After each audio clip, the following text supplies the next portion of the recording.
Pasca penetapan mantan Direktur Utama RS Arun Lok Sumawe sebagai tersangka kasus korupsi dana pengelolaan RS Arun, tim penyidik Kejaksaan Negeri Lok Sumawe juga menggeledah rumah tersangka. Dalam penggeledahan ini, pihak kejaksaan menyita 6 aset kendaraan dan surat tanah milik Haryadi. Tim penyidik Kejaksaan Negeri Lok Sumawe kembali melakukan penggeledahan di rumah milik Direktur Utama PT RS Arun Lok Sumawe di kawasan Kutablang, Kota Lok Sumawe. Penggeledahan ini dilakukan setelah ditetapkannya H sebagai salah satu tersangka kasus korupsi dana pengelolaan Rumah Sakit Arun Lok Sumawe. Saat penggeledahan yang dilakukan bersama TNI dan unsur perangkat desa, tim penyidik kejaksaan menyita sejumlah aset milik tersangka berupa 2 unit mobil dan 4 unit kendaraan roda 2 serta 2 sertifikat tanah.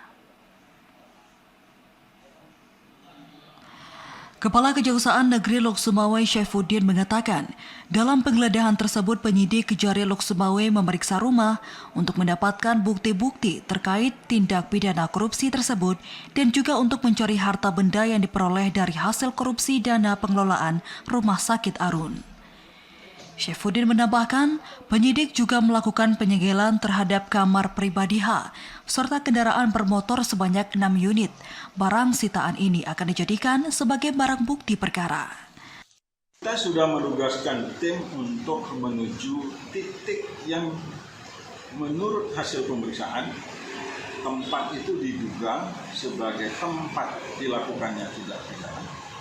Tempat disembunyikan atau disimpan alat dan hasil dari tindak pidana.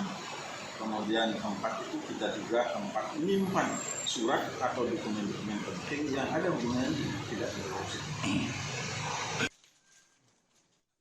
Sebelumnya dalam penyidikan oleh tim kejaksaan, penyidik menduga sejumlah transaksi dari tindakan korupsi ini dilakukan di rumah pribadinya.